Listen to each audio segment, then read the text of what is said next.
అందరికీ మానవుడు అనేది ఉండాలి. ఒకసారి ఫేస్బుక్ చూస్తా ఉండదు.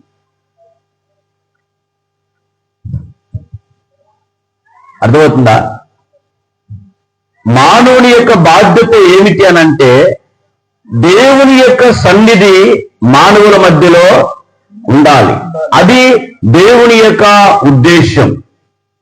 ఎప్పుడైతే మానవుడు ఆ ఉద్దేశాన్ని మర్చిపోయి దేవుడు నిర్ణయించినటువంటి ఆ పద్ధతి ప్రకారంగా జీవించకుండా ఉంటాడో, దేవుని యొక్క సన్నిధి మనుషుల మధ్యలో నుండి దూరం అయిపోతుంది. కాబట్టి దుష్ట మాటలు అనేవి, చెడ్డ మాటలు అనేవి ఒక వ్యక్తి యొక్క ఇమేజ్ ని డ్యామేజ్ చేసేటువంటి విధంగా మాట్లాడటం అనేది, ఒక వ్యక్తిని ఎదుటి వ్యక్తిని ఎంబారస్మెంట్ చేయటం అనేది, అతని యొక్క వ్యక్తిత్వాన్ని నాశనము చేసే విధంగా మాట్లాడటం అనేది దేవుని దృష్టిలో చాలా పెద్ద అపరాధము. ఈ అపరాధము వలన ఏమి జరుగుతుంది అని అంటే, దేవుని యొక్క సన్నిధిని ఈ మాటల వలన మనము ఈ ప్రపంచం నుండి తరిమేస్తున్నాము అని చెప్పి తీసుకొని వచ్చాం. కాబట్టి నోటి మాటలు చాలా జాగ్రత్తగా మనం మాట్లాడాలి అని, దానికి సంబంధించినటువంటి ఈ చెడ్డ మాటలు అనేవి ముగ్గురు వ్యక్తుల్ని చంపుతుంది అని, తర్వాత ఈ చెడు మాటలు, చెడ్డ మాటలు, దుర్మార్గపు మాటలు, ఇవన్నీ కూడా 3 ప్రధానమైన పాపముల కంటే కూడా చాలా ఘోరమైనటువంటి స్థానములో ఉంది అనే విషయాన్ని మనం ధ్యానం చేస్తూ వచ్చాం. గత వారములో మనం థోరా స్టడీ చేసిన తర్వాత మేము తిరిగి వెళ్తూ ఉన్నప్పుడు మన పిల్లలు ఒక ప్రశ్న అడిగారు.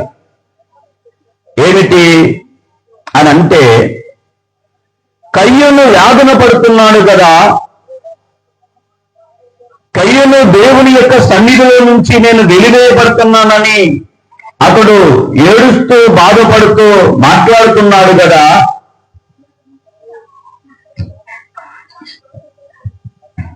తగ్గించి అయితే మరి అతడు చేసిన తప్పుకి అతడు పశ్చాత్తాప పడుతున్నప్పుడు మరి ఎందుకని దేవుడు అతన్ని క్షమించలేదు అనే ప్రశ్న వేశారు. నిజంగా పశ్చాత్తాప పడితే దేవుడు క్షమించడా?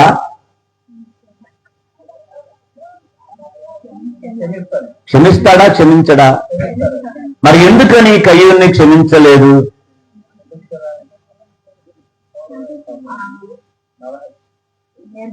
దేవుణ్ణి అడిగితే చెప్పలేదు ఏమయ్యాడో, తమ్ముడు ఏమయ్యాడో అని చెప్తున్నాడు. ఏమయ్యాడో నాకు తెలియదని. ఎందుకు అని అంటే, ఆ కాన్వర్జేషన్ లో కయ్యూనుతో దేవుడు మాట్లాడుతూ ఉన్నప్పుడు నిజంగా ఒక వ్యక్తి యొక్క హృదయంలో పశ్చాత్తాప పడాలి అని అనుకుంటే, అతడు దేవుడు తన జీవితంలోనికి ఎంటర్ కాకముందే, దేవుడు తనతో మాట్లాడక ముందే నిజంగా ఆ వ్యక్తిని తప్పు చేశాను అన్నటువంటి ఆ భావన అతని కలిగి ఉంటే, ఎప్పుడైతే ఏదోని హత్య చేశాడో అప్పుడే తన హృదయము పశ్చాత్తాపంతో నిండిపోయి ఉండాలి. దేవుని వేడుకోవడానికి, దేవుణ్ణి ప్రార్థించడానికి, నేను తప్పు చేశాను, ఈ పాపము నుండి నేను క్షమించబడాలి, నేను అపరాధం చేశాను, నా దేవునితో ఆ సహవాసాన్ని కోల్పోయాను, తిరిగి ఆ యొక్క సహవాసాన్ని ఎస్టాబ్లిష్ చేయాలి, ఏ పాపమును బట్టయితే నా దేవతలని కనెక్షన్ కోల్పోయానో దానికి తిరిగి నేను కనెక్ట్ అవ్వాలి అన్నటువంటి ఆ తాపత్రయం అనేది ఎప్పుడైతే అతడు తప్పు చేశాడో అప్పుడే అది ప్రారంభం అవ్వాలి. కానీ దేవుడు తనతో మాట్లాడుతూ ఉన్నాడు. కానీ నేనేమైనా నా తమ్మునికి కావలివాడనా అని చెప్పేసి మాట్లాడుతూ దేవునికి అతడు సమాధానము దాచి వెళ్ళిపోతా ఉన్నాడు. అప్పుడు కదా దేవుని యొక్క శిక్ష అతని మీదకి వచ్చింది. కాబట్టి ప్రతి మనిషి యొక్క జీవితంలో ఈ రెండు విషయాలు కంపారిజన్ చేస్తాను. ఏ విషయాలనంటే యోసేపు యొక్క జీవితానికి కయ్యూను యొక్క జీవితం రెండు కూడా కంపారిజన్ చేస్తాను. చూడండి, యోసేపు ఎందుకు దినదినము కూడా అతని యొక్క ఆధ్యాత్మికమైన స్థితి గాని భౌతికమైనటువంటి స్థితి గాని అంచెలంచెలుగా ఎందుకు ఎదుగుతూ ఉన్నాడు? కయ్యూను ఎందుకు శాపగ్రస్తుడై దేవుని యొక్క సన్నిధి నుండి అతడు వెళ్ళిపోయాడు? గమనించండి, ఎవరైనా సరే నిజంగా దేవునితో ఆ కనెక్షన్లోకి ఉండాలి, నేను ఆధ్యాత్మికంగా మెరుగుపడాలి, నేను నా దేవునితో నేను సరైనటువంటి రిలేషన్లో ఉండాలి అని ఎవరైతే అనుకుంటారో వారికి ఈ మాట చాలా మేలుకరంగా ఉంటుంది, చాలా బ్లెస్డ్గా ఉంటుంది. ఏమిటి అని అంటే, యోసేపు తన ఎదురుగా వచ్చిన పాపమును అతడు ఏ విధంగా ఎస్టిమేషన్ వేశాడంటే, నేను ఈ తప్పు చేసి నా దేవుని యొక్క దృష్టిలో నేను ఘోరమైన దుష్కార్యము చేసిన వాడిని అవుతాను అనేది అతడు చేసిన తరువాత కాదు, చేయక ముందే దాని యొక్క తీవ్రతను పసిగట్టినటువంటి వ్యక్తి యోసేపు. ప్రతి వ్యక్తి ఆధ్యాత్మికంగా ఎదగాలి అని అనుకుంటున్నటువంటి వ్యక్తి మన ఎదురుగా నిలబడుతున్నటువంటి విషయాలు, అది ఏ మాటలైనా సరే మన సబ్జెక్టులో నుంచి, అది దుర్మార్గము మాటైనా, చెడ్డ మాటైనా, కపటము మాటైనా, అబద్ధము మాటైనా, కళ్ళలాడు మాటైనా, లేకపోతే ఇంటింటికి వెళ్ళి చాడీలు చెప్పేటువంటి మాటలైనా, ఎదుటి వ్యక్తి యొక్క ఇమేజ్ ని డ్యామేజ్ చేసేటువంటి మాటలైనా, ఏ మాటలైనా నువ్వు మాట్లాడక ముందు దాని యొక్క తీవ్రత ఎలా ఉంటుందో అనేటువంటి విషయాన్ని ప్రతి ఒక్కరము కూడా ఎస్టిమేషన్ వెయ్యాలి. అరే నేను అలా అనుకోలేదు అని జరిగిన తర్వాత నువ్వు అనుకుంటే దాని ప్రతిఫలం దాని వెంట మలుస్తానే ఉంటుంది. అర్థమవుతుందా? కాబట్టి యోసేపు పాపము చేయక ముందు దాని యొక్క తీవ్రతను పసిగట్టి అది చేయకుండా తన్ను తాను అణుచుకున్నటువంటి వ్యక్తి యోసేపు. అతడు కయ్యూను తాను ఆవేశములో తాను ఇది చేయటము ఎంత ఘోరమైనటువంటి నేరము దేవుని దృష్టిలో అన్న అవగాహన లేకుండా అతడు చేయటం జరిగింది. ఆ తరువాత దేవుని శిక్ష వచ్చి పడిన తరువాత అతడు కన్నీళ్లు కార్చినా ఏం చేసినా ప్రయోజనం అనేది ఉండదు. కాబట్టి ఇది క్లారిఫికేషన్ ఇవ్వాలని నేను అనుకుంటున్నాను. కాబట్టి ఆ టైంలో నిజంగా కయ్యూను మాట్లాడే మాట, నేడు ఈ ప్రదేశము నుండి నన్ను వెళ్ళగొట్టితివి, నీ సన్నిధికి రాకుండా వెలివేయబడి దిగులు పడుచు భూమి మీద దేశ దిమ్మరణై ఉండును అని అంటున్నాడు. చూడండి ఎంత ఘోరమైనటువంటి విషయము అని అంటే, నీ సన్నిధి నుండి వెలివేయబడి. అంతగా నిజంగా ఈ భౌతిక ప్రపంచంలో మానవుని దేవుడు చేసి తన పోలికనిచ్చి తన సారూప్యమును ఇచ్చి, పోలిక సారూప్యం అంటే దేవుని యొక్క గుణలక్షణాలు మానవులు పెట్టి ఎలా ఉండాలి ఎలా ఉండకూడదు అనేటువంటి విషయాలన్నీ కూడా మానవునికి తెలియజేసి, ఇలా రా నీవు నాతో ఉండడానికని మానవుని ఎదుట దేవుడు కొన్ని విషయాలు ఉంచిన తరువాత కూడా ఈ మానవుడు సరైనటువంటి అవగాహన లేకుండా జీవించడం అనేది తన్ను తానే దేవుని ఎదుట నుండి అతడు కొట్టివేయబడేలాగా తన ప్రవర్తన అనేది ఉంటా ఉంది. కాబట్టి ఇదే చాలా ప్రాముఖ్యమైనటువంటి విషయం. మోషే గారు అరణ్యములో అంటాడు,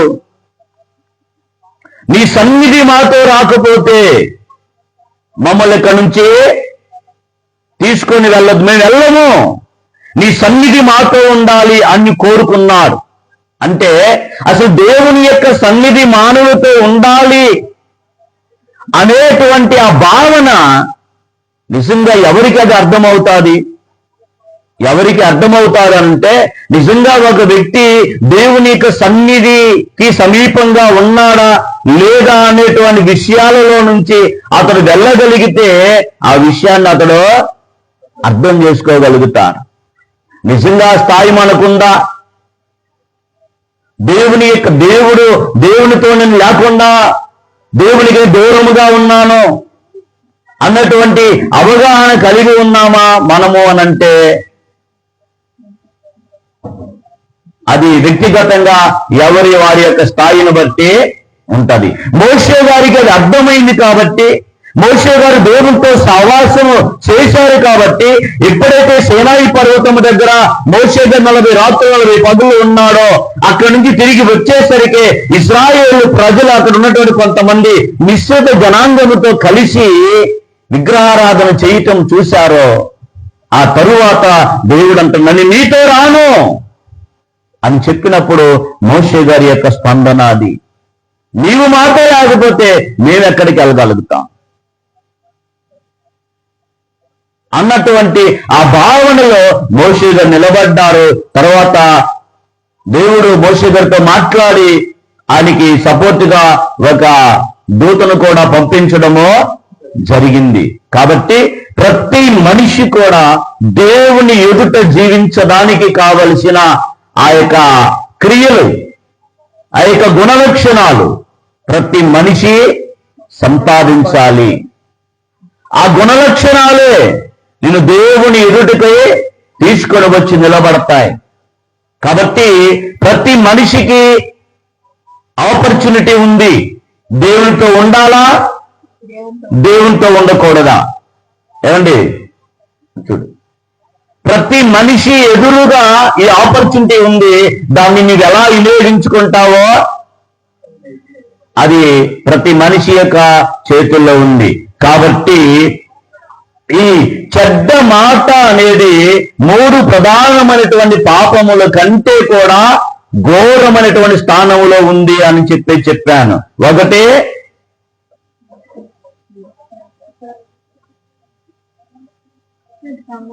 వ్యభిచారం, 2 నరహత్య, 3 విగ్రహారాధన. చెప్పండి.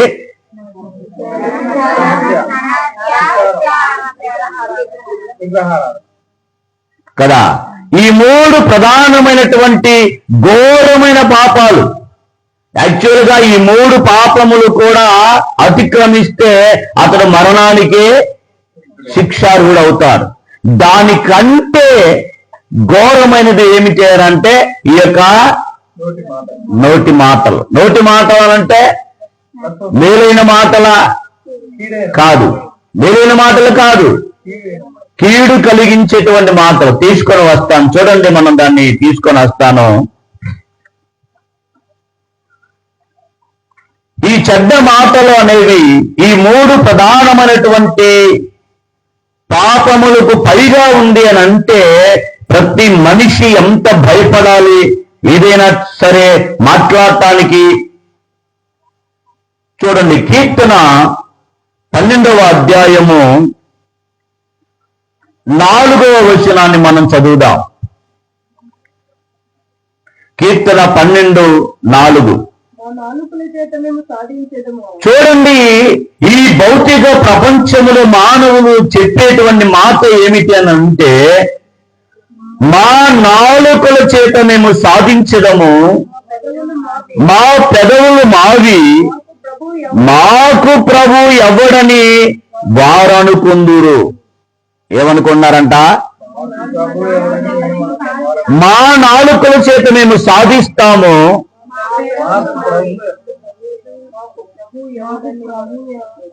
మా పెదవులు మావి, మాకు ప్రభు ఎవడు అని వారు అనుకుందురు. ఎవరు అనుకుంటున్నారు? ఎవరు వారు? అని అంటే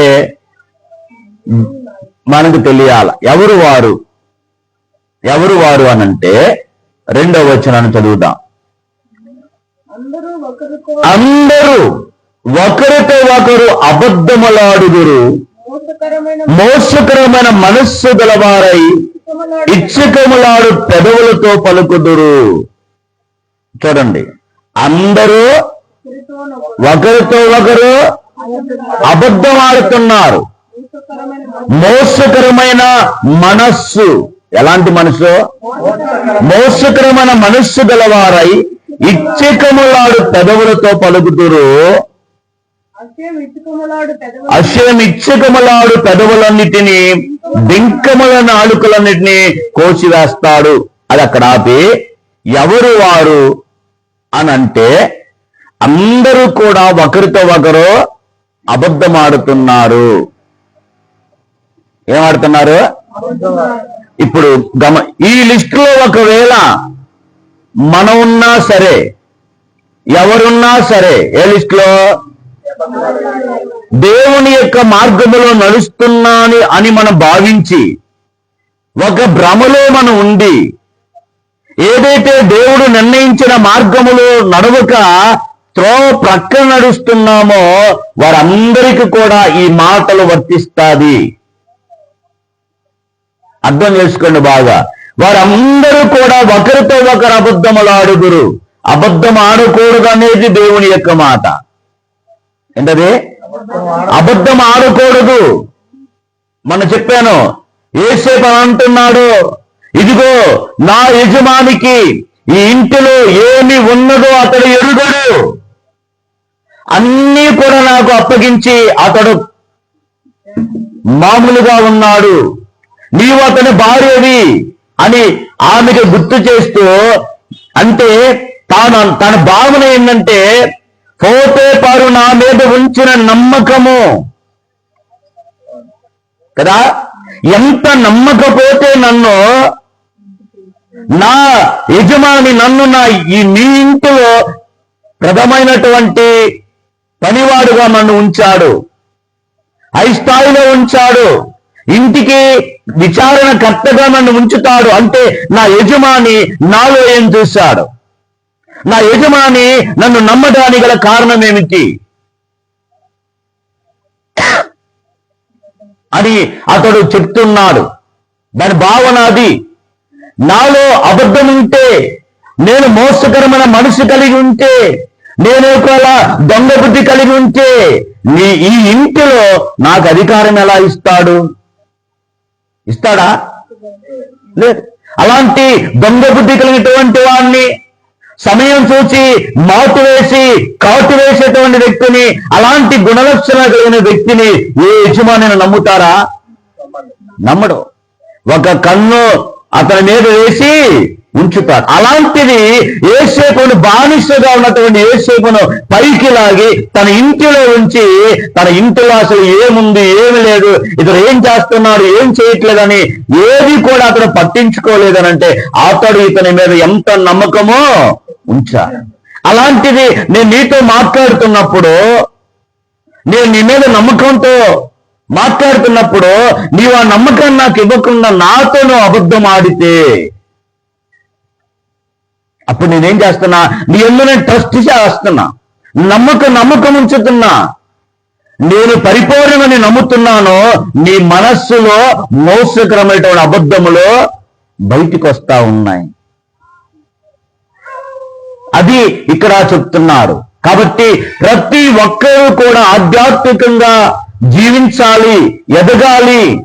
మనతో రాని ఈ భౌతిక సంబంధమైనటువంటి ఈ అబద్ధములు, వీటన్నిటిలో నుంచి మనం వేరుపరచబడి ఉన్నతమైన దేవుని యొక్క ప్రణాళికని ఈ భూమి మీద చేసేటువంటి వారముగా ఉండాలి అని అనుకున్నటువంటి వ్యక్తికి ఉండాల్సిన గుణలక్షణాలు ఇది. అబద్ధం అనేది ఆడకూడదు.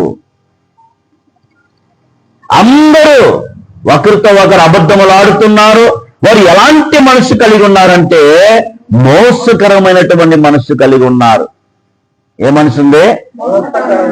ఏంటి ఆ మనసు? మోసం చేయాలి. ఎవరిని? ఎదుటి వ్యక్తిని. ఏ విషయాల్లో? అన్ని రంగాలలో చెప్పుకొని వస్తూ, అందుకే కదా ఇలాంటి అబద్ధములాడే స్వభావంతో ఉండి ఇలాంటి మోసకర మనసు కలిగినటువంటి వారు చెప్పేటువంటి మాటలు ఏమిటి, ఎలా ఉన్నాయి అని అంటే, మా నాలుకల చేత మేము సాధిస్తాము. వాళ్ళ ధైర్యం ఏంటి? వాళ్ళ ధైర్యం, వాళ్ళ ఆధారం, వారి యొక్క నమ్మకము మానవుణ్ణి సజీవంగా నిలబెట్టే మీద, వారి నాలుకల మీద వారికి ధైర్యం. మేము సాధిస్తాం. ప్రగల్భాలు. ప్రతి మనిషి యొక్క ప్రపంచంలో నోటి మాటలలోనే బ్రతుకుతున్నాడు. నోటి మాటలు అంటే తన మీద తనకు అంత నమ్మకం. ఏ క్షణములో ఏం జరుగుతుందో తెలియనటువంటి బ్రతుకులు మనవి కదా. ఆటలాడుతున్న చాలా మంది ప్రజలు స్పోర్ట్స్ లో ఉంటే బాగా బలం వస్తుంది, స్ట్రెంత్ ఉంటది, ఆరోగ్యంగా ఉంటది అని చెప్పేసి అంటున్నారు. ఆట ఆడుతున్నాడు, ఆటలోనే కుప్ప కూలిపోతున్నాడు. క్రికెట్ స్టార్లు ఏంటి, వాలీబాల్ స్టార్లు ఏంటి, ఫుట్బాల్ ప్లేయర్లు ఏమిటి, డాన్సర్లు ఏమిటి, ఎక్కడ పడితే అక్కడ కుప్ప కూలిపోతున్నారు.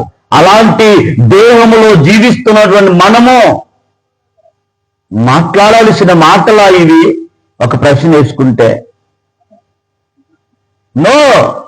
ఏ మనిషిని కూడా తన బ్రతుకు దినములో తననే తాను నమ్మకం ఉంచకూడదు. ఏ క్షణంలో మనిషి మార్పు చెందుతాడో,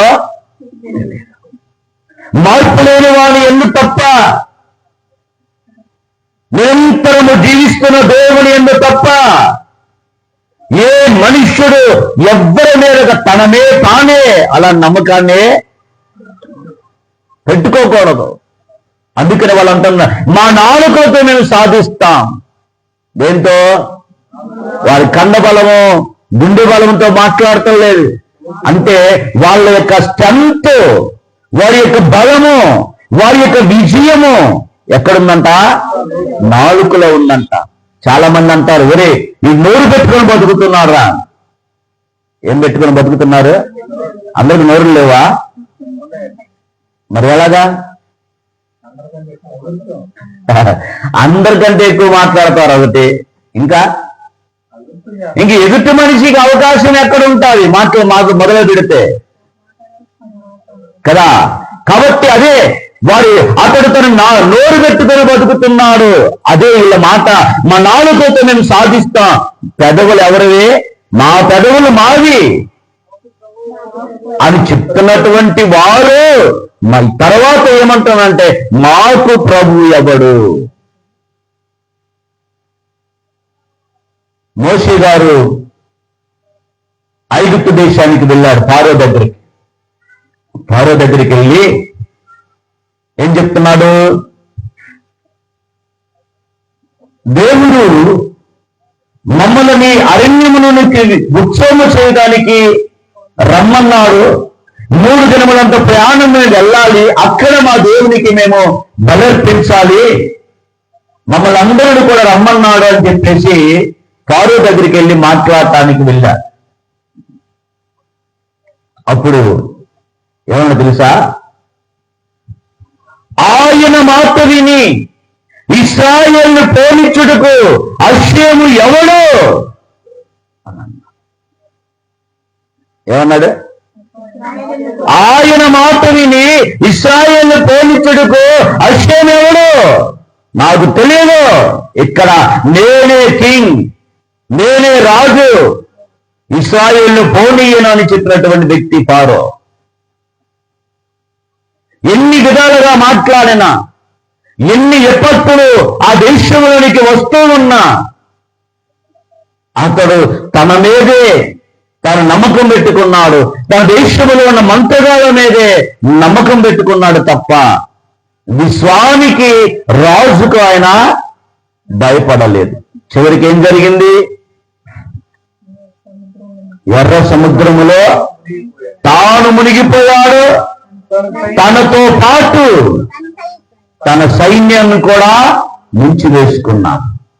చూడండి, మోషే గారు దేవుడు నడిపిస్తున్నారని మోషే గారి యందు నమ్మకం ఉంచిన ప్రజలు ఎర్ర సముద్రాన్ని దాటారు. ఫారో మమ్మల్ని ఇడిపిస్తాడు, ఫారోయే మాకు దేవుడు, ఫారోయే మా కింగ్, మాకు మరొక దేవుడు లేడు అనుకున్నటువంటి వారు ఆ నీళ్ళల్లో మునిగిపోయారు.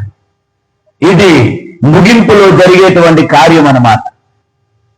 అప్పటి వరకు కూడా పోటాపోటీగా ఉంటది ఈ ప్రపంచంలో. నేనా నువ్వా అన్నట్టుగా ఉంటది. నిజంగా నువ్వు మాట్లాడుతుంటే, నిజంగా నువ్వు చెప్తూ ఉంటే ఎలా ఉంటదనంటే నమ్మశక్యంగానే ఉంటది.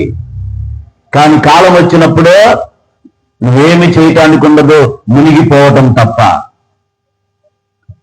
కాబట్టి ఇక్కడ ఈ 12వ అధ్యాయములో 4వ వచనములు దీని యొక్క భావన ఏమిటి? ఎందుకు మా నాలుకతో మేము సాధిస్తాము, మా పెదవులు మావి, మాకు ప్రభు ఎవడు అని అంటున్నారు అంటే, ఈ బాగా గమనించండి, ఏ వ్యక్తి అయితే దేవుని ఆజ్ఞలు చెయ్యాలి, నీవు జీవించాలి, నీవు అనుసరించాలి అని దేవుడు చెప్పాడో ఆ ఆజ్ఞలను అతిక్రమించడం వలన నీవేం సందేశం ఇస్తున్నావు అనంటే, ఆయన చెప్పింది నేను వినడమేమిటి, ఆయన చెప్పింది మేము చేయటం ఏమిటి అనే దాన్ని నువ్వు సూచిస్తున్నావు.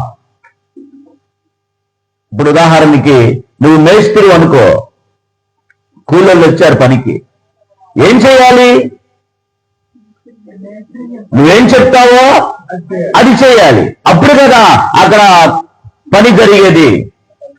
నువ్వు మేస్త్రి అయ్యింది, వాళ్ళ కూలికి నువ్వు పెట్టుకొని నీ మాట ప్రకారంగా వాళ్ళు చేస్తారని చెప్తూ నువ్వు ఆ సిమెంట్ ఎంత వేయాలి, ఇసుక ఎంత వేయాలి, కాంక్రీట్ కంకర ఎంత వేయాలంటే వాళ్ళకి ఆ లిస్ట్ ఇచ్చినప్పుడు దాని ప్రకారంగా వేయకుండా పని చేస్తే అప్పుడు నీ మాట వారు వినటం లేదు అని అంటే నీవు చెప్పేదేంటి మాకు అన్నటువంటి భావన కింద వస్తున్నారు. అప్పుడు మేస్త్రికి కూలోళ్ళకి అక్కడ వర్క్ అంటే ఆ కనెక్షన్ ఉంటుందా? ఆ పని జరగటానికి వీళ్ళు ఏకీభవిస్తున్నారా? ఏకీభవించట్లేదు. అలాగనే దేవుని యొక్క ఆజ్ఞలు పాటించమని ఈ ప్రపంచానికి మానవులకు దేవుడు ఇస్తే మేము చేస్తాము, మేము పాటిస్తాము, నీ ఆజ్ఞల ప్రకారంగా మేము భూమి మీద జీవిస్తాము అని చెప్పినటువంటి మానవులు ఇప్పుడైతే అబద్ధం ఆడకూడదు అని చెప్పిన మాటను తెలుసుకోనుండి, నేర్చుకోనుండి అబద్ధం ఆడుతున్నాడు అనంటే అతడు సృష్టికర్త యొక్క ప్రణాళికను చేయడం లేదు, దేవుని యొక్క చిత్తమును అతడు చేయడం లేదు. అలాంటప్పుడు ఆ వ్యక్తితో దేవునికి ఏమైనా సంబంధం ఉందా? లేదు. అందుకనే మా నాలుకతో మేము సాధిస్తామని చెప్పినటువంటి ఆ ధైర్యం ఏమిటంటే వాళ్ళ అబద్ధాలు, వాళ్ళ మోసకరమైనటువంటి మనస్సు, దీనితో వారు ప్రగల్భాలు పలుకుతున్నారు. దావీదు గారు అంటాడు, కొందరు గుర్రముల బట్టి కొందరు రథముల బట్టి వచ్చేపడతారు, మనమైతే మన దేవుడైన అశ్వము నామమును బట్టి అతిశయపడుతున్నాము అని చెప్పారు. భౌతికమైన సంబంధులు, భౌతికతను వెతికేటువంటి వారు ఈ భూ సంబంధమైన జీవితాన్ని ప్రేమగా కోరుకునేటువంటి వారు దేని యందు ఆధారపడతారు అని అంటే, ఈ భౌతిక ప్రపంచములో దేని ఎందైతే బలం ఉంటాడో ఆ రోజుల్లో యుద్ధాలు గుర్రాల మీద, రథాల మీద జరుగుతాయి. కాబట్టి దావీదు గారు ఆ కీర్తనలో వారి యొక్క ఇద్దరి యొక్క విషయాలను బట్టి రాశాడు. ఏమని? కొందరు గుర్రాలను బట్టి, కొందరు రథాలను బట్టి అతిశయపడతారని. ఈ రోజుల్లో గుర్రం ఎక్కి యుద్ధం చేసేవాళ్ళు ఎవరున్నారు? రథాలు ఎక్కి యుద్ధం చేసే వాళ్ళు ఎవరున్నారు? మరి ఏంటి? ఎక్కడికి వెళ్ళాల్సిన పని లేదు, ఏ ప్లేస్ కు వెళ్ళాల్సిన పని, నువ్వున్న చాటున కూర్చొని అండర్ గ్రౌండ్ లో కూర్చొని నువ్వు ఆపరేట్ చేస్తే అది ఎక్కడికి వెళ్ళాలో ఆ గురి, ఆ లక్ష్యాన్ని దానికి నిర్దేశించి పెడితే అది వెళ్ళి అక్కడికి వెళ్ళి పని చేసి వస్తుంది. అంత టెక్నాలజీని మానవుడు డెవలప్ చేసుకుని ఉన్నాడు. ఈరోజు మనం చూస్తున్నాం కదా, ఇరాన్ ఇజ్రాయెల్ యొక్క యుద్ధం ఎంత భయంకరంగా ఉంది. కోట్ల రూపాయలు పెట్టి ఖర్చు పెట్టి కట్టుకున్నటువంటి అంతస్తులు కుప్పకూలిపోతున్నాయి. ఆర్థికంగా జనాలు ఎంత నష్టాన్ని చవిచూస్తున్నారు. ఈ రోజు ప్రపంచంలో దేశాల మధ్య ఆ గర్వం ఏమిటంటే వారు కలిగి ఉన్న మిసైల్స్, వారి కలిగి ఉన్న అణ్వాయుధాలు. దానిని బట్టి మాట్లాడితే లేపేస్తాం, తాడతేస్తాం, గుర్రాలు. ఈ రోజుల్లో ఆ వాక్యాన్ని పట్టుకొని కొందరు గుర్రాల మీద, కొందరు రథముల మీద చేపడుతున్నారంటే ఈ రోజు అది కాదు, ఆ రోజు అది కాలానికి అది సరిపోయింది. ఈ రోజు మానవుని యొక్క గర్వం ఏమిటంటే వారు కలిగి ఉన్న మిసైల్స్.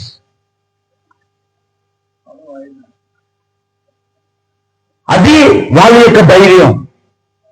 ఒక్కొక్క తరంలో ఒక్కొక్క మనుషులు ఒక్కొక్క రకంగా ప్రవర్తిస్తూ వచ్చారు. జాతి బలం, అట్లాగా ఈ అన్ని బలాలు మనుషులు అందరికీ మేము 7 అన్నదమ్ములం ఏంటి అదొక బలం, మా సైన్యం ఎంత, మా బలం ఎంత అదొక బలం. ఇప్పుడు బాగా డబ్బు బలం, తమ్ముడు, అన్న, బావ, బావమర్ది ఏమీ లేదు, డబ్బు డబ్బు డబ్బు. ఏంటి మన బలం, ఏంటి మన ఆధారం? వచనంతో నాకు సంబంధం లే. ఇట్లాగా మనుష్యులు దేవుని యొక్క మార్గాలను విడిచిపెట్టి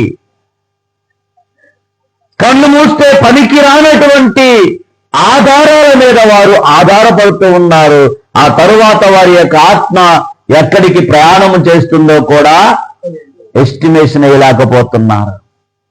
ఈ రాకెట్ ఎక్కడికి వెళ్ళాలనేటువంటి ఎస్టిమేషన్ వేసి దాన్ని అలాగా పంపిస్తే గురి చూసి కొడుతున్నారు. కానీ ఆఫ్టర్ నీ యొక్క మరణము తరువాత నీ ఆత్మ వెళ్ళేటువంటి ఆ డిస్టెన్స్ ఏమిటో నువ్వు గురిపెట్టలేకపోతున్నా. అది గమనించినటువంటి వ్యక్తి ఎవరై అంటే యోసేపు. ఇంత ఘోరమైనటువంటి దుష్కార్యము చేసి నన్ను పుట్టించిన నా దేవునికి విరోధంగా నేను ఎలా తప్పు చేస్తాను అని చెప్పి నిలబడేటువంటి వ్యక్తి ఆ వ్యక్తి. ఇలాంటి వారు ఆ 3 ప్రధానమైనటువంటి పాపముల కంటే కూడా ఘోరమైనటువంటి స్థానములో వారు ఉన్నారు. జాగ్రత్త, ఏం మాట్లాడుతున్నావో చూసుకో, ఎలా మాట్లాడుతున్నావో చూసుకో. ఏముందిలే, నా నాలుక, నా ఇష్టం, నా బలం, నన్ను అనేదెవరు, నన్ను అడ్డుకునేదెవరు, నా ఎదురుగా వచ్చి మాట్లాడే రమ్మను చూద్దాం. ఇలాంటివన్నీ ఒకవేళ నీ బలాన్ని బట్టి నీతో మాట్లాడటానికి నీ పొరుగువాడు రాకపోవచ్చు. నీకున్న డబ్బును బట్టి, నీకున్నటువంటి ఆ యొక్క అధికారమును బట్టి ఒకవేళ నీ పొరుగువాడు ఎదురుకొచ్చి ఏంటి నాకు అన్యాయం చేశావు, ఏంటి నా మీద అబద్ధ ప్రచారం చేశావని అడగకపోవచ్చు. కానీ నీ ఆత్మ నిన్ను సృష్టించిన వాని నుండి వేరైపోతా ఉంది. జాగ్రత్త అని పెద్దలు హెచ్చరిస్తా ఉన్నారు. అర్థమవుతుందా? జ్ఞానము సంపాదించాల్సిన మనుషులు జ్ఞానము సంపాదించి దేవునికి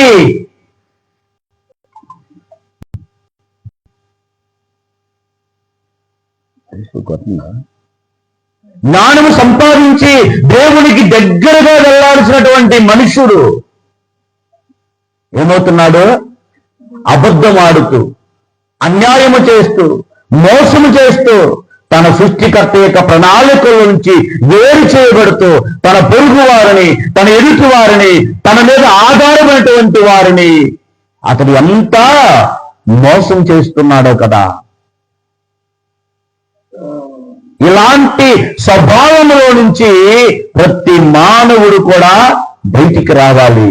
అలా బయటికి వచ్చి సృష్టికర్త మీద ఆధారపడాలి. అది మానవుని యొక్క గోల్, మానవుని యొక్క లక్ష్యం. అదే నువ్వు నిలబడటానికి కారణం ఎవరో నీకు తెలియాలి. నీలో ఇంకా ఊపిరి ఉండడానికి కారణం ఎవరో నీకు తెలియాలి.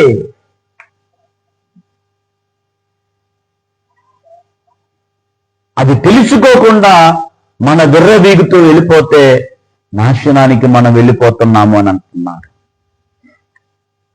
కాబట్టి నాలుక అనేది ఎంత ప్రమాదకరమైందో చూడు, ఎంత ప్రమాదకరమైనది. అలాగంటే చాలా మంది అనుకుంటారు మాటలు రాకపోయినా బాగుండేదండి, ఇలాంటి చెడ్డ మాటలు, ఇలాంటి దుర్మార్గం మాటలు మాట్లాడకుండా ఉండేది. నిజమేనా? మీరేమంటారు?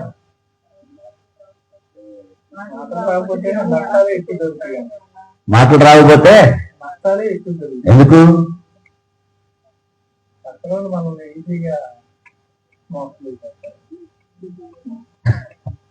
ఇదొక భయం. ఇప్పుడు ముందు నేను ఎదుటి వారిని మోసం చేయకుండా ఉండడానికి నాకు నోరు లేకపోయినా బాగుండేదని నేను అనుకుంటుంటే అది ప్రశ్న అయితే, నువ్వేమంటున్నావు? నన్ను ఎదుటివారు మోసం చేస్తారు కదా అన్న. అంటే నన్ను ఎదుటివారు మోసం చేస్తారా అని నేను ముందుగానే మోసం చేయడం నేర్చుకున్నానా? అదే మన యొక్క భావన. మరేంటి? అలా కాదు. ఇది ఎలాంటి ఆలోచన అంటే ఇది నెగిటివ్ ఆలోచన. ఈ ఆలోచన మంచిది కాదు. అదే నోటితో నీ సృష్టికర్తను సేవించవచ్చు, అదే నోటితో నీ సృష్టికర్తను ఆరాధించవచ్చు, అదే నోటితో నీ పొరుగువాడిని ప్రోత్సహించవచ్చు, అదే నోటితో నీ పొరుగువాడు కుంగిని స్థితిలో ఉంటే దేవుని యొక్క ఆదరణకరమైన మాట చెప్పి అతను బలపరిచి అతను సృష్టికర్త వైపు తిప్పడానికి ఆ నోరే ప్రథమమైనదిగా ఉండొచ్చు. రా, దిగులు పడకు, ధైర్యముగా ఉండు, ఎంతో మందిని ఆదరించిన దేవుడు ఉన్నాడు అనేటువంటి ఆ ధైర్యాన్ని ఎదుటి మనిషికి నువ్వు ఇవ్వగలిగే స్థానంలో ఉండొచ్చు. కాకపోతే నువ్వు పాజిటివ్ గా ఆలోచించాల్సిన ఆ జీవితాన్ని నువ్వు నెగిటివ్ చేసుకున్నావు కాబట్టి ఇక్కడ ప్రాబ్లం అవుతుంది. అర్థమవుతుందా? కాబట్టి మన యొక్క వ్యక్తిత్వాన్ని మనం ఇక్కడ పైకి తీసుకొని రావాల్సిన బాధ్యత ఉంది. ప్రతి మనిషి తన వ్యక్తిగతమైన జీవితాన్ని, తన వ్యక్తిత్వాన్ని పైకి తీసుకొని వచ్చి నిలబెట్టాలి. ఎలాగా అని అంటే చెప్తాను. జంతువుకి మనిషికి తేడా ఏంటి?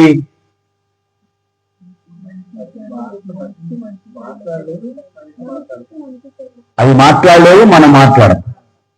అవి మాట్లాడుకోవా? తల్లి పిల్ల అవి మాట్లాడుకోవా? నేను అమ్ముడు అంటున్నా.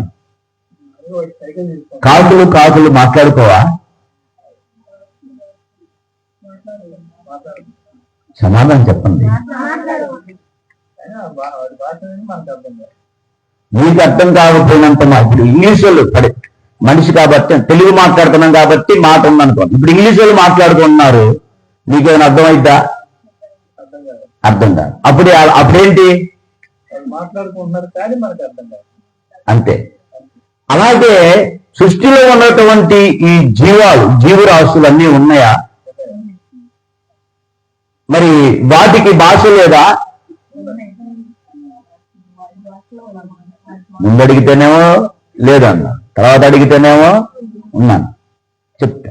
ఉదాహరణకి దూడ అరిచిందనుకో, తల్లి కూడా అరుచుకుంటా వస్తుంది. ఏంటి?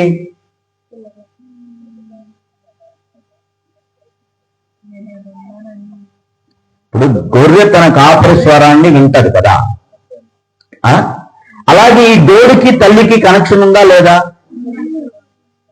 అలాగే పక్షి పిల్లలు ఆహారం పెట్టేటప్పుడు నోరు తెరుచుకుని చూస్తాను తల్లి కోసం అరుస్తున్నాయా లేదా? అంటే వాటి కమ్యూనికేషన్ ఉంది కదా. మనం తింటున్నా, అవి తింటున్నాయి. మనం తాగుతున్నా, మనం నిద్రపోతున్నా, మనం పిల్లలకి అంటున్నా, అవి పిల్లలకి అంటున్నాయి. ఆలోచించి చూడండి, అన్నీ కూడా సేమ్ టు సేమ్. మరి ఏంటి మానవుల్లో ఉన్న ఆ యొక్క ప్రత్యేకత?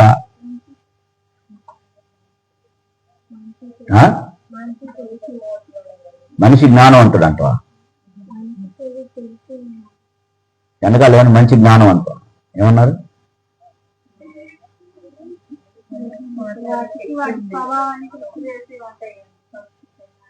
జ్ఞానము అంటే సోమరి వారి గురించి మాట్లాడేటప్పుడు సొలొమోను గారు, సోమరి చీమల యొద్దకు వెళ్ళి వాటి నడక తెలుసుకొని జ్ఞానం సంపాదించు అని అన్నారు. అదేంటి మరి జ్ఞానం ఎక్కడుంది? చీమల యొక్క ప్రవర్తనలో ఉందా?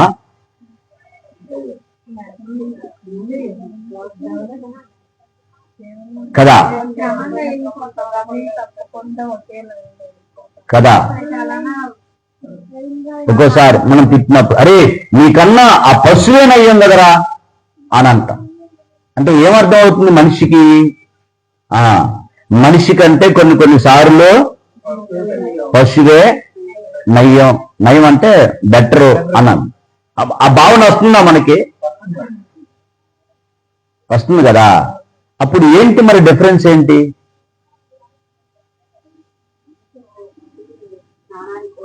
ఎందుకో ఏంటి డిఫరెన్స్ అంటే మానవుడు ఎలా పైకి రాగలుగుతాడు అనేటువంటి విషయాన్ని గురించి మాట్లాడుతూ డిఫరెన్స్ చెప్తున్నా. జంతువుకు ఎలాగా అవి మనం ఎలాగా తింటము, తాగటము, పండుకోవటము, లగవటము ఇవన్నీ మనకి ఎలాగున్నాయో పిల్లల కాంతం ఇవన్నీ వాటికి కూడా అదే ఉంది. కాకపోతే ఈ రోజుల్లో మనకున్న హాస్పిటల్లో అడిగి పశువులు గవర్నమెంట్ ప్రైవేట్ హాస్పిటల్ ఉండేటి ఇది పశువులకి ఉంటే చూపిస్తారా? చూపించారు కదా. ఎందుకు?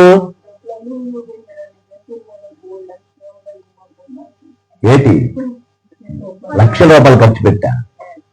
గేదె ఖర్చు అంట, గేదె కాస్ట్ అంట, దానికి వచ్చే రోగం, ఒకవేళ మానవునికి వచ్చే రోగాలు వస్తే దాన్ని చూపించడానికి ఉదాహరణ చెప్తున్నాను, గమనించాను కదా. ఏంటి అనంటే మానవుడు ఈ 6వ రోజు ఏం జరిగిందంటే సృష్టిలో జంతువులని చేయటం ఎలా చేయ భూమి పుట్టించునుగాక అంటే ఇవన్నీ కూడా భూమిలో నుంచి వచ్చాయి. మానవుని చేసినప్పుడు దేవుడు ఎలాగ చెప్తున్నాడు అక్కడ అంటే ఒక డిస్కషన్ జరుగుతుంది కదా. అట్లాగా మన స్వరూపమందు మన పోలిక చొప్పున నరువు చేద్దాము అని చెప్పేసి అని దేవుడు తన పోలికనందు తన స్వరూపమందు మానవుని చేయటం జరిగింది. తన పోలిక తన స్వరూపము అని అంటే ఏంటి?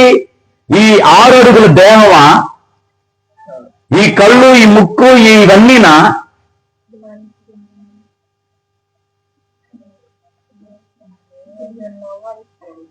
కాదు.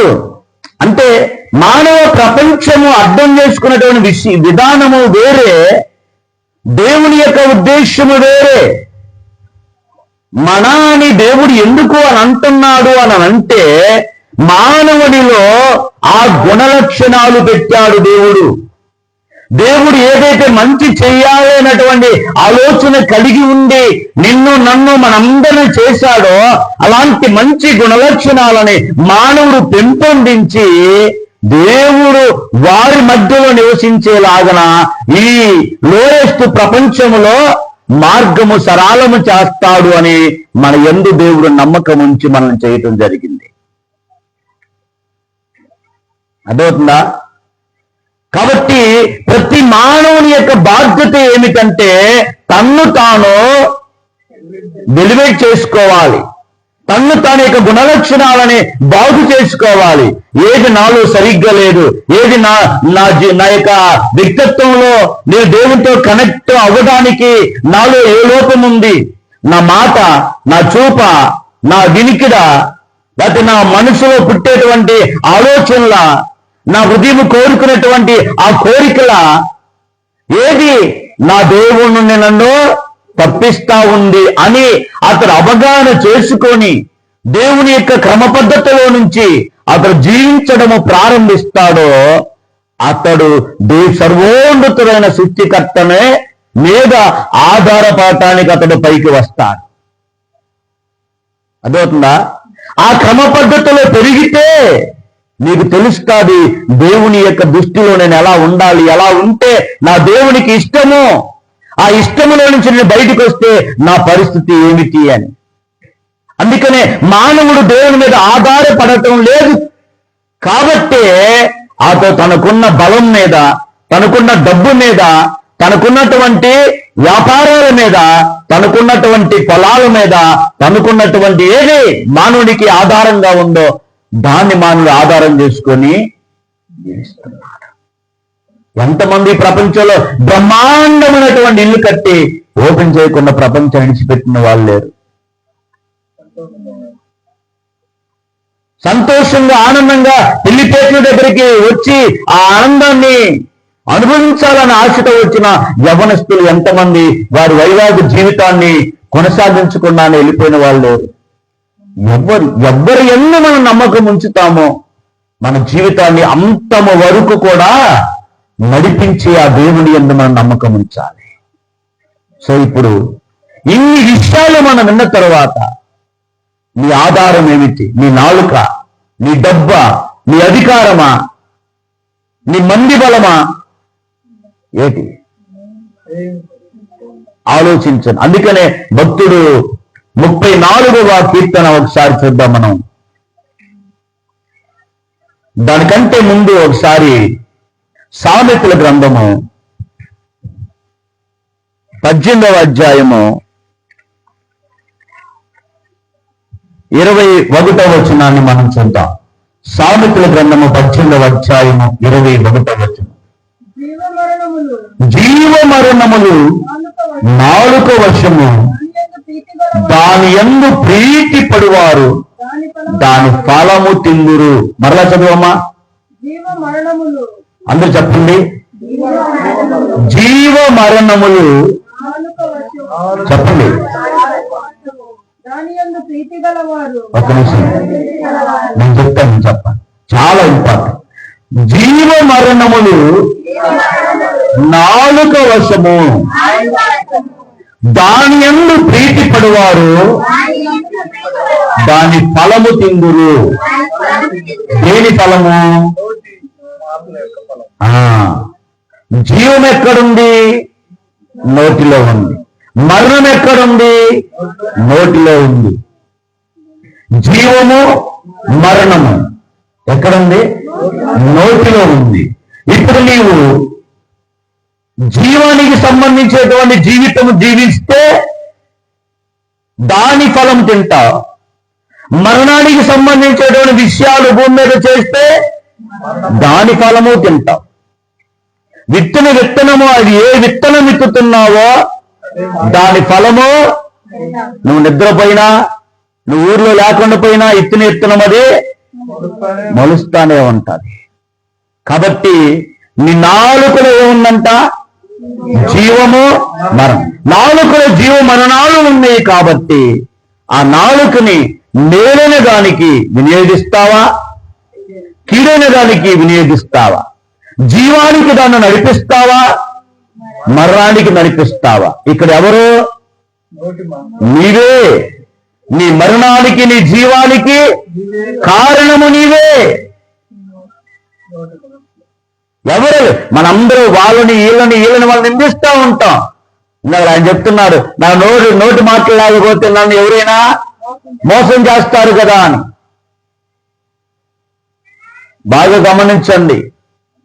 ప్రతి మనిషి దిగజారిపోవడానికైనా, ప్రతి మనిషి తన్ను తాను దేవుని యొక్క మాటల చేత ఆదరించబడి పైకి లావడానికైనా కారణమో నీవే.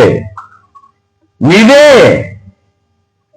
మరెవ్వరిని మనం కారణంగా చేసుకోకూడదు. ఎందుకంటే నీలో దేవుని పోలిక ఉంది కాబట్టి, నీలో దేవుని యొక్క సారూప్యం ఉంది కాబట్టి, దేవుని యొక్క మంచి గుణలక్షణాలని పైకి తీసుకొని వచ్చి ఈ ప్రపంచం ఎదుట దేవుడు నన్ను ఇలా జీవించమన్నాడు అని చెప్పే బాధ్యత నువ్వు కలిగి ఉన్నా. బాగా గుర్తుపెట్టుకోండి.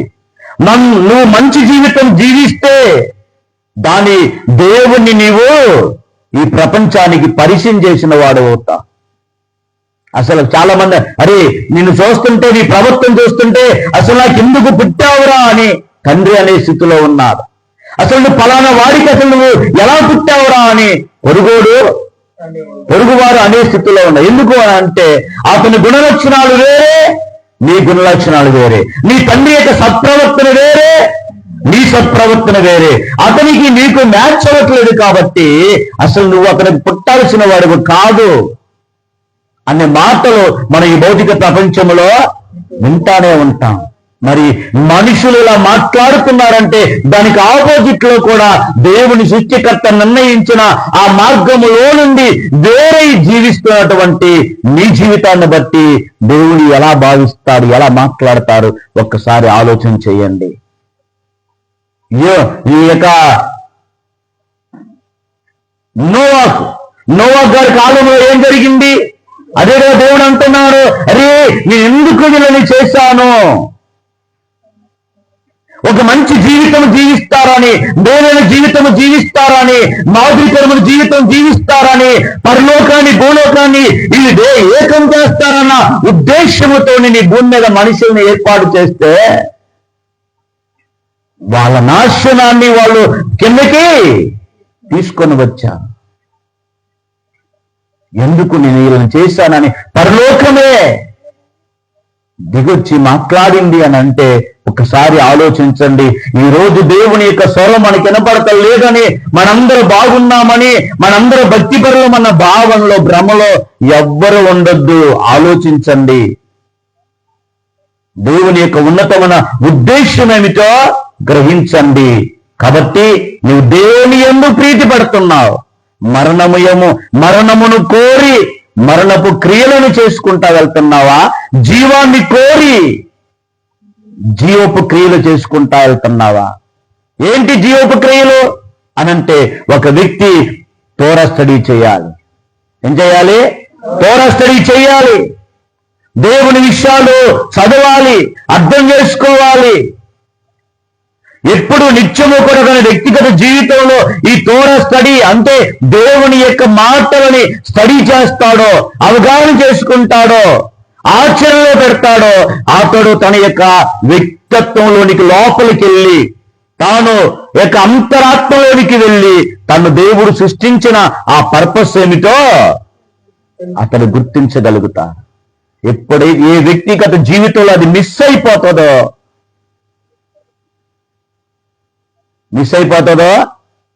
అతడు ఈ ప్రపంచంలో తన ఇష్టానుసారంగా తన ఓనుగా బ్రతకడానికి ఇష్టపడతాడు. కాబట్టి గమనించండి, ఇందును బట్టి నీ నాలుకను జీవానికి నియోగిస్తున్నావా, మరణానికి నియోగిస్తున్నావా? నీ నోటి మాటలు దేనికి ఉపయోగిస్తున్నావు?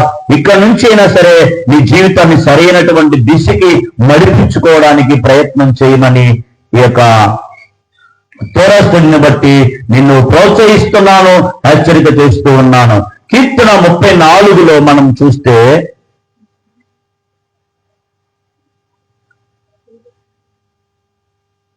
12వ వచనం. ఒకరోజు ఒక రబ్బీ గారు ఒక గ్రామంలో సంచరిస్తూ వ్యాపారం చేస్తున్నారు. వ్యాపారస్తులు ఎక్కడ తిరుగుతారు? గ్రామాల్లో తిరుగుతారు. ఏమని? ఇప్పుడు ఉదాహరణకి నువ్వు వ్యాపారం చేస్తున్నావు కాబట్టి నువ్వు ఏ వ్యాపారం చేస్తున్నావు, నువ్వు అమ్మేది ఏంటో నువ్వు చెప్పాలి. ఎవరికి? ఎలా చెప్తావు? జాంకాయలు అమ్ముతున్నావు అనుకో, ఏం చెప్తా? జాంకాయలు అంటావు. ఉప్పు అమ్మేవాడు ఉప్పు అమ్ముతాడు అని కేక పెడతాడు. నీవు పిలిచే నువ్వు చేసే వ్యాపారాన్ని బట్టి ఇంటిలో ఉన్నా గానీ అది వాళ్ళకి అవసరమైతే బయటకు వచ్చి కేకలు పెట్టుకుంటారు, దగ్గరికి వచ్చి కొంటారు కదా. అలాగే ఒక రబ్బీ గారు ఒక ప్రాంతంలో సంచరిస్తూ వ్యాపారం చేస్తున్నాడు. ఏమని వ్యాపారం చేస్తున్నాడు అని అంటే, బ్రతకగోరువాడు ఎవరైనా ఉన్నాడా, మేలైన దినములు చూడబోవాలనుకున్నవాడు ఎవరైనా ఉన్నారా అని కేకలేస్తున్నా. అంటే బ్రతకగోరువాడు ఎవరైనా ఉన్నారా, మేలుకరమైనటువంటి దినములను చూడాలనుకున్న వారు ఎవరైనా ఉన్నారా అని కేకలు పెడుతున్నా. ఇదేట్రా, ఏంది వెరైటీగా ఉంది. ఉల్లిపాయలు ఉల్లిపాయలు కేకలు పెడతారు, జాంకాయలు కేకలు పెడతారు. ఈ మధ్యలో మల్లెపూలు అని కేకలు పెడుతున్నారు. 2 మల్లెపూలు ఉన్నాయి కదా, గమనించండి. కాబట్టి నీవు పొరపాటున ఏ మల్లెపూలు అనుకొని ఏ మల్లెపూలు కొనడానికి వెళ్తున్నావో జాగ్రత్త కదా. కాబట్టి ఇలాగ ప్రతి వారు వ్యాపారాలు చేస్తున్నారు. అయితే ఈ రబ్బీ గారు చేసేటువంటి వ్యాపారం ఏమిటి అని అంటే, అతడు నోటి మాట పిలుస్తున్నాడు, బ్రతకగోరువాడు ఎవడైనా ఉన్నాడా. అప్పుడు ప్రజలు ఆలోచిస్తున్నారు, అదేంట్రా, చాలా మంది మన వీధుల్లో తిరిగారు, చాలా మంది మన చుట్టుపక్కల ప్రాంతాలలో వ్యాపారం చేస్తున్నారు, ఇలాంటి వ్యాపారం ఎవరు చేయలేదు, ఏంటి బ్రతకాలనుకుంటున్నావా అని. ఏంటి బాబు, నీ దగ్గర ఏమన్నా దీర్ఘకాలంగా బ్రతకడానికి ఏమైనా మందులు ఉన్నాయా? ఏమైనా రోగాలు రాకుండా ఏమైనా మందులు ఉన్నాయా? ఈ రోజుల్లో అయితే ప్రజలు ఆత్రం ఇదే ఉంటది కదా. అప్పుడు ఆ రబ్బీ గారిని పిలిస్తే ఒక ఆయన వెళ్ళారు. బాబు ఇలారా, నేను బ్రతకాలంటూ అనుకుంటున్నాను, నేను మేలుకరమైన జీవితం జీవించాలనుకుంటున్నాను, నా జీవితంలో మంచి దినాలు నేను చూడాలనుకుంటున్నాను, ఏదిరా, ఏం చెప్పాలనుకుంటున్నావు నీవు అని చెప్పేసి ఒక వ్యక్తి అతన్ని ఆహ్వానించారు. అప్పుడు అతను అంటున్నాడు, చదువమ్మా. చెడ్డ మాటలు పలుకకుండా నీ నాలుకను కపటమైన మాటలు పలకకుండా నీ పెదవులను కాచుకో అన్నాడు. ఇదేంటండి, ఆయన దగ్గర గంపలో ఏమీ లేదు. ఎవరి గంపలో? ఆ రబ్బీ గారి గంపలో ఏమీ లేదు. మరి ఏముంది? ఏముంది ఆ రబ్బీ గారు వ్యాపారంలో? నీకు మంచి సలహా. ఏంటది? నీకు మంచి సలహా, ప్రోత్సాహకరమైన సలహా. ఏమిటంటే, చెడ్డ మాటలు పలకొద్దు. నీ నాలుక ఏం చేయకూడదు. ఎందుకు? జీవము మరణము ఎక్కడుంది? నాలుకలో ఉంది. కాబట్టి నువ్వు చెడ్డ మాటలు పలకొద్దు, కపటమైన మాటలు పలకకుండా నీ పెదవులను కాచుకో. ఇప్పుడు దాకా ఎక్కడికి వెళ్ళావు? ఎవరిని కాస్తున్నావు? పిల్లలని, భార్యని, భర్తని, వీళ్ళందరిని కాస్తా ఉంటాం. ఎంత కాసినా కట్టెట్టనే కదా ఉండటానికి కదా. కాబట్టి ఇక్కడ వ్యక్తిగతంగా నీ యొక్క ఆధ్యాత్మికమైనటువంటి ఆ ప్రయోజనం నేనైన దానికి ఉండాలి అని అంటే, ఇక్కడ నువ్వు చేయాల్సిన పని ఏమిటంటే, చెడ్డ మాటలు పలకకూడదు, కపటమైన మాటలు పలకకూడదు. అవి పలకకుండా ఉండాలంటే నీ 2 అవయవాలనే నువ్వు కాచుకో. నువ్వే కాపరివి, నీ నోటికి, నీ నాలుగుకి, నీ పెదవులకి నువ్వే కాపరు. ఎవరిని పెడతావు? ఎవరైనా పెడతావా? ఏదైనా పని కోసం ఎవరైనా పెట్టచ్చు, కానీ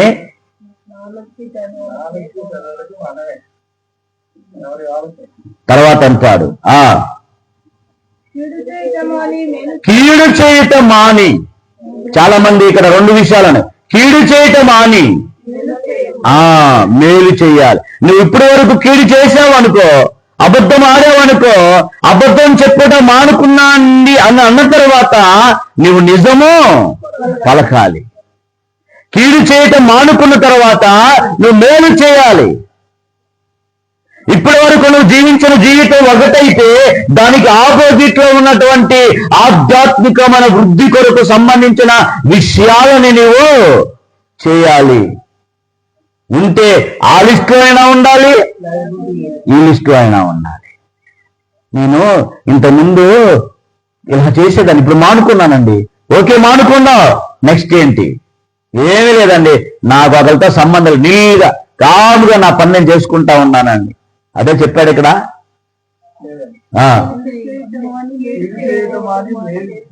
కీడు చేయటం మానుకున్న తర్వాత మేలు చెయ్యి. సమాధానం వెతికి దాని వెంటాడు అన్నాడు. ఇది చాలా ఇంపార్టెంట్ మనకి. ఏంటది? సమాధానం, షలోం. దానిని నువ్వు వెంటాడాలి. నీ శత్రువుని కాదు, నీ పొరుగువాడిని కాదు, నీ వెంటాడాల్సింది ఏంటంటే, ఇంతకీ సమాధానాన్ని వెంటాడటం ఏంటి? ఎక్కడుంది? పరిగెత్తుతుందా? ఇది వెంటాడమంటూ వేటాడమంటాడేంటి సమాధానాన్ని? నీకు అందుబాటులో ఉన్నట్ట, అందుబాటులో లేనట్ట? నీకు అందుబాటులో లేదు అది. అదేంటండి అని అంటారా? ఇంతేనా? ఏమన్నాడు? సమాధానము వెతికి దాని వెంటాడు. ఇప్పుడు మనిషి యొక్క జీవితంలో టార్గెట్ ఏంటయా అని అంటే, నీవు సమాధానాన్ని పెంపొందించాలి. నీవు సమాధానాన్ని పెంపొందించాలి అని అంటే నీవు దాన్ని వెతకాలి. ఎక్కడుంది సమాధానం అని నువ్వు దాన్ని వెతకాలి. అది ఇక్కడ పాయింట్. ప్రతి మనిషి గుర్తు పెట్టుకోండి. ప్రసంగిలు అంటాడు, సత్యం అనేది బహు దూరముగాను బహు లోతుగాను ఉంది అని అన్నాడు. ఎక్కడుంది? సత్యం అనేది దూరముగా ఉంది, బహులోతుగా ఉంది. దాన్ని గ్రహించగలిగిన వాడు ఎవడు అని సవాలు విసురుతున్నాడు. ఏం పర్వాలేదండి, నేను సత్యములో ఉన్నాను, నేను యథార్థమైన జీవితంలో ఉన్నాను అని అంటే అది భ్రమ. అది ఎక్కడుంది? దూరముగా ఉంది, బహులోతుగా ఉంది. మనకి నిజంగా మనకి ఆ శక్తి, ఆ సామర్థ్యం ఉంటే దాన్ని వెతుకు. దగ్గరగా ఉన్న ఈ కీడు, అబద్ధము, ఈ యొక్క కళ్ళలారు ఇవన్నీ ఎక్కడున్నాయి? నీ చుట్టూ ఉన్నాయి. అలాంటి ప్రపంచంలో బ్రతుకుతున్నటువంటి మనము వీటిని పారద్రోలి నీ జీవితానికి అవసరమైంది ఏమిటి? సత్యం. దేవుడు కోరుకునేది ఏమిటి? సత్యం. ఆ సత్యం కోసమే నిన్ను ఇక్కడ దేవుడు ఉంచాడు. కాబట్టి నీ టార్గెట్ ఏమిటి? నా టార్గెట్ ఏంటి?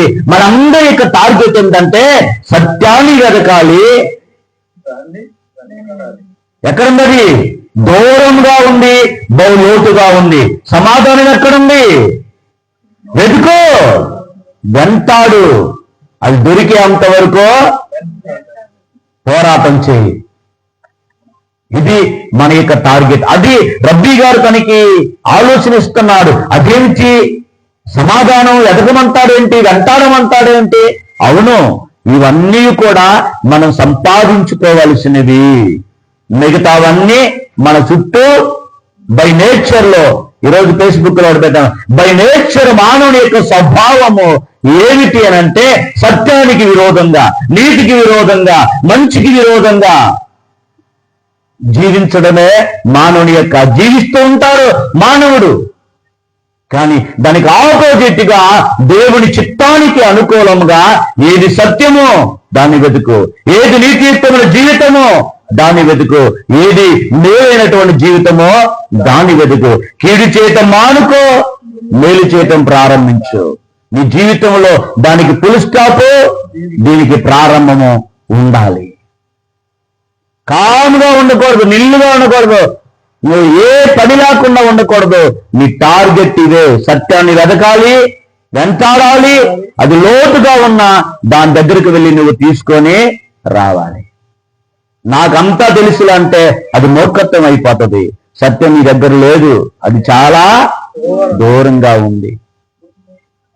కాబట్టి చెడ్డ మాటలు పలకకుండా నీ నాలుక, కపటమైన మాటలు పలకకుండా నీ పెదవులు కాచుకోకపోతే ఎంత ప్రమాదమో ఈ 3 వారాల నుంచి మనము చెప్పుకుంటా వస్తా ఉన్నాం. ఎంత ప్రమాదం నోటి మాటలో కాచుకోకపోతే. యోసేపు మీద పోతేఫరు భార్య అబద్ధం ఆడింది. యోసేపు ఎక్కడికి వెళ్ళాడు? చెరసాలకు వెళ్ళాడు. నోటి మాట, ఒక నీతి మంత్రి పైన నువ్వు పలికినటువంటి అబద్ధత మాట అతను జైలుకు తీసుకెళ్ళండి. ఇలాగ ఆలోచించి చూడండి, మన వ్యక్తిగత జీవితంలో ఎంత మందిని మనం డ్యామేజ్ చేసి ఉంటాం, ఎంత మందిని మనము అవమానపరుచుంటాం, ఎంత మంది యొక్క వ్యక్తిగత జీవితాలకి మనం బ్యాడ్ నేమ్ తీసుకొని వచ్చాం. ఆపండి. ఇకమైనా ఒక మంచి జీవితం జీవించడానికి, మేలైనటువంటి జీవితం జీవించడానికి మనందరము కూడా కంకణం కట్టుకొని ముందుకు వెళ్దాం. దేవుని యొక్క చిత్తము భూమి మీద జరగటానికి మనందరం కూడా పాటు పడటానికి, సమాధానాన్ని తీసుకొని రావడానికి మన వంతుగా మన అందరం కూడా ప్రయాసపడాలి. అదే మానవుని ఎదుట ఉన్నటువంటి గోల్, టార్గెట్. దానికోసం పనిచేయి. సత్యాన్ని సంపాదించడం కోసం, నీతిని సంపాదించడం కోసం, నీ చుట్టూ ప్రపంచం ఎలా ఉన్నా సరే నీ టార్గెట్ అదై ఉండాలి. చూడండి, ఇజ్రాయేల్ బాణం విసురుతుంది, మధ్యలో దేశాలు ఉన్నాయి, కానీ అది ఎక్కడికి వెళ్తుంది? ఎక్కడికి గురి పెట్టాడో అక్కడికి వెళ్తుంది. అరే, ఈ దేశం లేకపోతే పోయి బాగుండేదే, ఆ దేశం లేకపోతే బాగుండేదే, ఆ సముద్రం లేకపోతే బాగుండేదే అని అనుకోలేదు వారు. అలాగే మన చుట్టూ వీళ్ళందరూ ఉన్నారు, వీళ్ళందరూ ఉండడాన్ని బట్టి నేను ఎదగలేకపోతున్నాను, ఇక్కడ కాకపోతే మరొక చాట, కాకపోతే మరొక చాట నేను బాగుండగలుగుతాను అని కాదు. నీవెక్కడికి వెళ్ళినా నీ చుట్టూ ప్రపంచమో అలాగే ఉంటది. నీవెక్కడికి వెళ్ళినా దోయాగా ఉంటాడు, నీవెక్కడికి వెళ్ళినా ఫారో ఉంటాడు. అయినా వారితో పాటు దావీదు ఉంటాడు, మోషే ఉంటాడు. నీ గురి, నీ లక్ష్యము, నీ దృష్టి ఎవరి యందో నువ్వు చూసుకో. కాబట్టి ఇందు మూలముగా ఆదాము గారిని అశం చేసిన తర్వాత చెప్పినటువంటి మాట, జీవవృక్ష ఫలం లేకపోతే మంచి చెడులు తెలివినిచ్చు ఫలము చెట్టు పండ్లు తినకూడదు అని ప్రోత్సహించడం జరిగింది. తోరా ఇచ్చినప్పుడు జీవము మరణము మీ ఎదుట నేను ఉంచాను, జీవాన్ని కోరుకోండి అని దేవుడు చెప్పాడు. ఈరోజు మన చాయిస్, మనకి ఇవ్వబడినటువంటి ఆ యొక్క స్వేచ్ఛలో నుంచి, ఆ ఫ్రీడీల్లో నుంచి మేలైనది చేయాలా వద్దా? శ్రేష్టమైన దానికి నీ జీవితాన్ని పైకి గుణలక్షణాలు పెంపొందించుకొని పైకి రావాలా లేదా? ఇదంతా కూడా మన చేతుల్లో ఉంది. కాబట్టి ఏ మాట చెప్పాలి, ఏ మాట చెప్పకూడదు, ఏ మాట మాట్లాడాలి, ఏ మాట మాట్లాడకూడదు, ఇవన్నీ కూడా వ్యక్తిగతంగా నువ్వు పరిశీలన చేసుకొని, పరీక్షించుకొని, అవగాహన చేసుకొని మాట్లాడుతూ ఉండటము నేర్చుకోండి. తొందరపడి మాట్లాడొద్దు. ఎదుటివారు మాట్లాడారు కదా అని చెప్పేసి నేను తగ్గితే ఎలా, నేను రోషం లేని దాన్ని అయిపోతాను, నేను తక్కువైపోతాను, నేను మాట్లాడకపోతే ఎలా అని ఎదుటివారు రెచ్చగొట్టిన దాన్ని బట్టి నువ్వు కూడా మాట్లాడి అపరాధము చేయొద్దు. దయచేసి నీ నాలుకను, నీ నోటిని కాల్చుకో. ఎందుకంటే అక్కడే దేవుడు జీవమరణాలనే ఉంచాడు. జీవమరణాలు అక్కడ ఉంచాడు కాబట్టి నాలుకని కదలు. అందుకనే టంగు టిప్ అంట. ఆ రెండు ఏమది? టంగు టిప్ అంటే ఏంది?